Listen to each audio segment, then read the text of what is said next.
சிறையிருப்பிலிருந்து திரும்பி வந்த ஜனங்களை எஸ்ரா பார்க்கிறாரு. அவன் ஒரு ஆசாரியன், ஒரு வேத பாரகன்.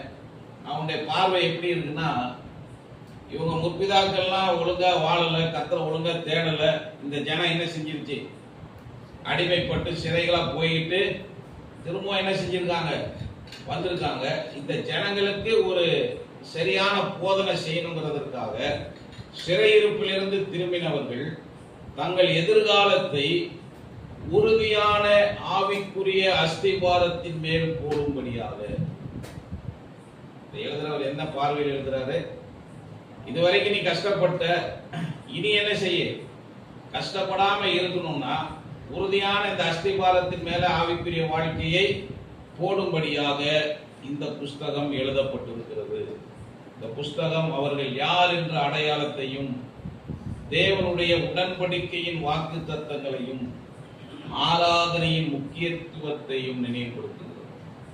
எதுக்கு தாவீதோட இந்த ஒரு சம்பவத்துக்கு இந்த புக்கு 2 அதிகாரம் எடுத்துச்சுன்னா, கர்த்தரை அவருடைய பிரமாணத்தின்படி நீங்கள் தேட வேண்டும் என்ற செய்தியை எஸ்ரா தெளிவாய் சிறையிருப்பிலிருந்து திரும்பி வந்த ஜனங்களுக்கு போதிக்க விரும்புகிறார்.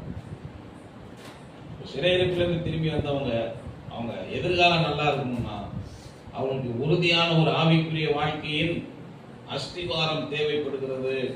அதனாலதான் ஏற்கனவே அவங்க நடந்த சம்பவத்தெல்லாம் அவங்களுக்கு அவர் நினைவுபடுத்துகிறார். ஆராதனையின் முக்கியத்துவத்தை நினைவுபடுத்துகிறார். ஒரு 3 லைன் சொல்லி இந்த புக்கை நான் முடிக்கிறேன். கடந்த காலங்களில் அவர்கள் தேவனிடத்தில் எப்படி நடந்து கொண்டார்கள் என்பதை மறுக்க முடியாது.